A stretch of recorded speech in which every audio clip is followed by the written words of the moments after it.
بسم اللہ الرحمن الرحیم۔ میرے محترم دوستو بزرگوں، جیسا کہ رمضان المبارک کے روزوں کے متعلق مسائل کا سلسلہ چل رہا ہے، تو آج ہم آپ کی خدمت میں وہ مسائل پیش کریں گے کہ جن چیزوں سے روزہ مکروہ ہو جاتا ہے۔ تو پہلا مسئلہ یہ کہ روزے کی حالت میں ٹوتھ پیسٹ کرنا کیسا ہے۔ تو ٹوتھ پیسٹ میں معجون کا مزہ چکھا جاتا ہے، بلکہ بسا اوقات ٹوتھ پیسٹ کا حلق سے نیچے اترنے کا بھی احتمال ہوتا ہے، اس لیے روزے کی حالت میں اس کا استعمال مکروہ ہے، اور اگر ٹوتھ پیسٹ اندر چلا جائے تو روزہ ٹوٹ جائے گا۔ آگے کا مسئلہ یہ ہے کہ روزے دار شخص کا گل سے دانت صاف کرنا۔ تو جواب یہ ہے کہ روزے کے دوران تمباکو کا پتا جلا کر گل بنا کر دانت صاف کرنا مکروہ ہے، کیونکہ اس میں گل کے اجزاء حلق میں داخل ہونے کا احتمال ہے، جبکہ روزے دار کے لیے ہر ایسا عمل منع ہے جس میں روزہ فاسد ہونے کا خطرہ ہو۔ اگر گل کے اجزاء حلق میں داخل ہو گئے تو روزہ فاسد ہوگا۔ اب آگے کا مسئلہ یہ ہے کہ تھوک جمع کر کے نگلنا روزے کی حالت میں کیسا ہے۔ تو روزے کی حالت میں قصدن یعنی ارادے سے تھوک جمع کر کے نگلنا مکروہ ہے، مگر اس سے روزہ نہیں ٹوٹتا۔ آگے کا مسئلہ ہے کہ روزے کی حالت میں قصدن تھکا دینے والے اعمال یا گناہ کے کام کرنا کیسا ہے۔ ہر ایسا کام جس سے اس قدر کمزوری کا اندیشہ ہو کہ روزہ توڑنا پڑ جائے تو مکروہ ہے، یا کسی بھی طرح کا گناہ خواہ قوالی ہو یا قولی ہو یا فعلی ہو، یعنی قولی یا فعلی یعنی عمل کے ذریعے سے یا بات چیت کے ذریعے سے کوئی بھی ایسا گناہ کرنا، اس سے روزہ جو ہے یہ روزے کو مکروہ بنا دیتا ہے۔ اب آگے کا مسئلہ یہ ہے کہ بیوی سے دل لگی کرنا روزے کی حالت میں۔ تو روزے کی حالت میں بیوی سے دل لگی کرنا مکروہ ہے، جبکہ جماع یا انزال کا اندیشہ ہو۔ اگر انزال یا جماع کا اندیشہ ہو تو روزے کی حالت میں بیوی سے دل لگی بھی نہیں کرنا چاہیے۔ تو یہاں پر جو ہے روزے کے مکروہات ختم ہو گئے۔ اب آگے جو ہے روزوں کے ہی متفرق مسائل ہے، وہ مسائل بھی جو ہے میں آپ کی خدمت میں پیش کرتا ہوں۔ تو سب سے پہلا مسئلہ یہ ہے، جو شخص خود روزہ نہ رکھے اس کی افطار کی دعوت کا کیا حکم ہے۔ تو جو شخص بلا کسی عذر شرعی کے رمضان المبارک کا روزہ چھوڑتا ہو اور خلاف سنت طریقے پر دعوت افطار کرتا ہو تو ایسے شخص کی دعوت افطار میں شرکت نہیں کرنا چاہیے، ایسے شخص کی افطار کی دعوت میں نہیں شریک ہونا چاہیے۔ اب آگے کا مسئلہ یہ ہے، جو شخص گناہ کبیرہ کا مرتکب ہو اس کا روزہ ہوگا یا نہیں۔ تو اگر کوئی شخص جھوٹ بولنے، غیبت کرنے، بہتان لگانے، چوری کرنے، نماز نہ پڑھنے ان جیسے اعمال کا مرتکب ہو تو اس کا روزہ تو ہو جائے گا، لیکن ایسا شخص اپنے گناہ کے سبب روزے کی روح اور بڑی خیر سے محروم رہتا ہے۔ اب آگے کا مسئلہ یہ کہ دین میں جنوبی یعنی ناپاک رہا تو روزہ ہوگا یا نہیں۔ اگر کسی شخص نے رات کو مباشرت کی یعنی ہم بستری کی اور دن بھر غسل نہیں کیا تو اس کا روزہ ہو جائے گا، لیکن ناپاک رہنے اور نماز نہ پڑھنے کی وجہ سے وہ گنہگار اور بڑے خیر سے محروم رہے گا۔ اب آگے کا مسئلہ یہ ہے کہ بالغ آدمی کا والدین کے منع کرنے کے باوجود روزہ رکھنا کیسا ہے۔ تو ہر عاقل بالغ مسلمان پر روزہ فرض ہے، ہر عاقل بالغ مسلمان پر روزہ فرض ہے، لہٰذا اگر کسی کے والدین روزہ نہ رکھنے کا حکم کرے تو ان کا یہ حکم ماننا حرام ہے، لہٰذا والدین کا حکم نہ مانے اور رمضان کا فرض روزہ ضرور رکھے۔ اب آگے کا مسئلہ یہ ہے کہ روزے کی قضائے عمر کرنا کیسا ہے۔ تو روزہ اور نماز دونوں چیزیں بالغ ہونے سے فرض ہو جاتی ہے، بس جب بالغ ہو جائے اسی وقت سے حساب کر کے ہر روز کی 6 نمازیں یعنی 5 فرض نمازیں اور 6 وتر کی قضا کریں۔ اسی طرح ہر رمضان کے روزے رکھے اور روزے سے رمضان کی تعین کرے۔ مثلا پہلے رمضان کے روزے جو مجھ پر فرض ہوئے اور میں نے نہیں رکھے اس کے روزے رکھتا ہوں، اس نیت سے 1 مہینے کے روزے رکھے، پھر دوسرے رمضان کے اسی طرح 1 مہینے کے رکھے، یا یہ نیت کرے کہ اخیر کے رمضان کے روزے جو مجھ پر فرض ہوئے اور میں نے نہیں رکھے وہ میں رکھتا ہوں، اس نیت سے جو روزوں کی قضا پوری کرے۔ آگے کا مسئلہ یہ ہے کہ روزے میں ٹی وی دیکھنا کیسا ہے؟ تو رمضان کا مقصد اصل میں تقوی کی تربیت ہے۔ یہ کیفیت اس وقت حاصل ہوگی جب انسان کھانے پینے اور نفسانی خواہشات سے رکنے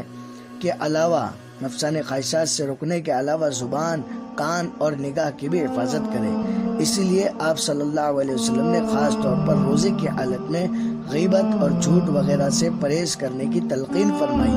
ٹی وی میں ایک تو تصویریں آتی ہے اور تصویروں کی حدیثوں میں سخت ممانعت آئی ہے، دوسرے فحش مناظر بکثرت آیا کرتے ہیں، یعنی گندے مناظر، اور ظاہر ہے ان کا دیکھنا سخت گناہ ہے۔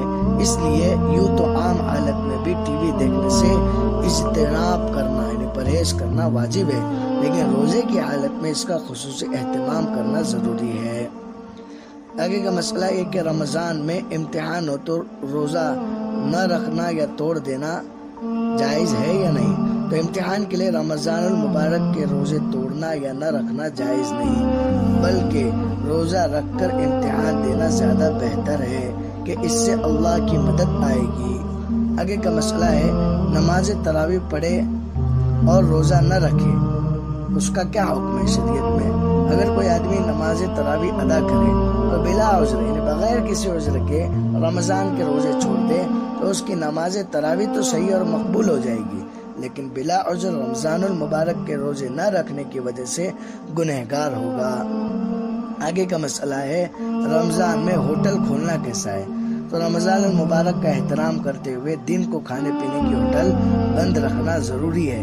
کھانے پینے والا کوئی بھی ہو، یہ مبارک مہینہ شاعر اللہ میں سے ہے، یعنی اللہ کی نشانیوں میں سے ایک نشانی ہے، اور اللہ کے شاعر کا یعنی اللہ کی نشانیوں کا احترام ضروری ہے۔